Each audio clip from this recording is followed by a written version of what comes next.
Bonjour à tous, bienvenue à cette 4e édition du Monaco Tagging Tournament.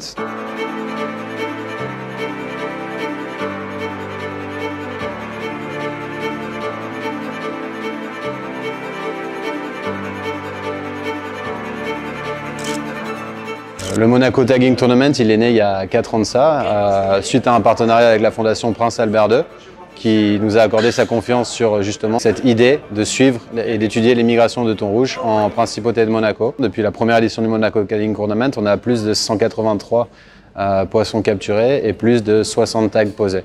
Bonjour, je m'appelle Bill François et je suis responsable du pôle éducation et protection à la Fédération monégasque de pêche sportive. Pour marquer les poissons, on a besoin d'abord de pêcheurs sportifs passionnés qui connaissent ces poissons, qui savent où les trouver et comment bien les manipuler.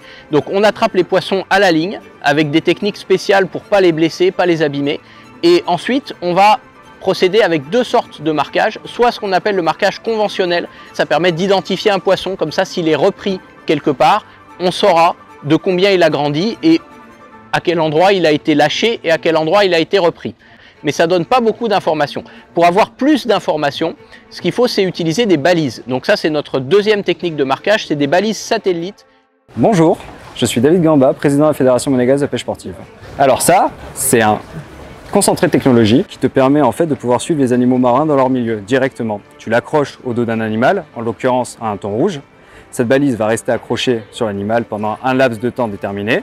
Elle va se décrocher, flotter à la surface, qui va permettre de transmettre les données qu'elle a collectées au satellite. Depuis le 2018, on a un partenariat avec l'Université de Gênes et le professeur Fulvio Garibaldi. C'est lui qui en fait retransmet nos données directement auprès de l'ICAT, qui est l'organe de gestion, de conservation des thonidés de l'Atlantique. On arrive à connaître beaucoup plus de choses sur le thon et notamment casser des idées reçues qu'on pouvait avoir. Par exemple, l'idée que le thon passe le plus clair de son temps en surface.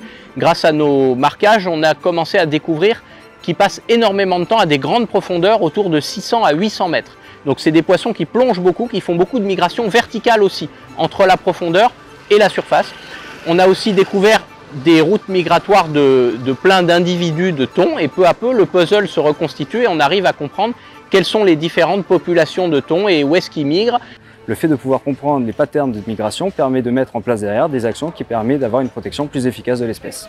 Je suis très fier de cet événement parce qu'on voit que chaque année on a de plus en plus de pêcheurs sportifs passionnés qui jouent le jeu et qui participent, et puis de voir qu'on a réussi à faire revivre la tradition très ancienne des tournois de pêche au thon rouge qu'il y avait déjà au Yacht Club de Monaco dans les années 80 et que maintenant on fait perdurer ça mais autour d'un but scientifique et de protection des espèces dans le respect du poisson et de l'environnement. Je trouve ça magnifique.